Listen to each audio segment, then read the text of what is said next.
Boeing's newest long-haul product, the 777X, is to be delayed by another year to 2027, a blow to the plane maker and its airline customers.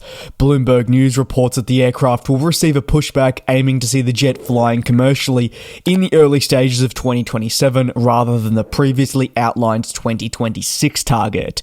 The reputable agency cited people familiar with the matter. However, the writing has felt like it's been on the wall for some time as obstacles continue to impact the plane maker's progress in the certification of the new widebody. Now, with the latest delay, a non-cash accounting charge could range from $2.5 billion up to $4 billion. The final cost still needs to be determined. With a possible commercial flight timeframe of 2027, some airlines would, after crew familiarization periods, not expect the aircraft to formally enter service with their operations until the end of that year, and for some even early 2028, spelling an almost 8 to 9 year delay on the long-haul jet. These fresh reports follow October 2024 reporting in which Boeing stated that it would delay the launch of the 777X until 2026, representing a pushback from a previous 2025 target. Sadly, this has been a very common theme over the last 5 to 6 years.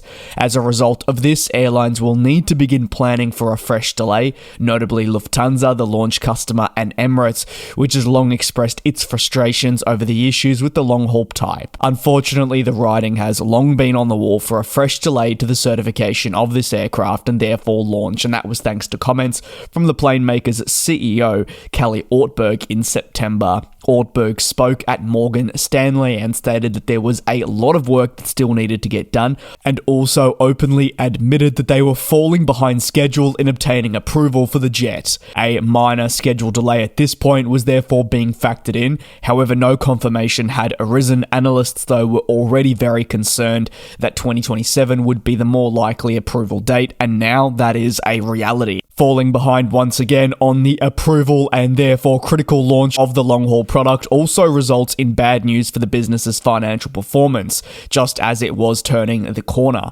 The 777X's birth is vital to moving ahead with ongoing rebuild efforts. Additionally, for airline customers awaiting the aircraft, the temperature is now only continuing to rise, with delays that balloon out and timelines being missed on countless occasions, leading to these airlines encountering financial and operational damages. Even with the writing on the wall from the September reporting, if you ask Emirates' president Sir Tim Clark, he would argue that these delays should have been expected some time ago.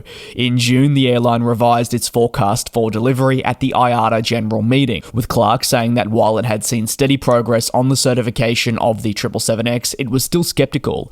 At this point, it was hopeful of a first delivery between the second half of 2026 and the first quarter of 2027, which, when you pair it all together, it's about a 9-month window. He said that there had been meaningful progress, but caution still needed to be exercised, as it was not that long ago that Clark also said he did not expect to see the 777X flying on scheduled passenger services until the latter stages of 2027, or even into 2028 at the earliest. For Emirates, they have long voiced their frustrations in a public domain about Boeing's inability to get the type certified. This aircraft has been ordered with the knowledge that it will be crucial to the wide-body fleet makeup moving forward. Ultimately, Emirates is not the only one which is frustrated by what has transpired, but they have been one of the more outspoken. But it is also with the understanding that a lot of what happens is out of its control. The Dubai-based carrier, we know, would also be keen on moving ahead with a larger version of the 777X, which could come with higher levels of capacity and help not only replace the A380, but also cater to the demand into slot-constrained airports.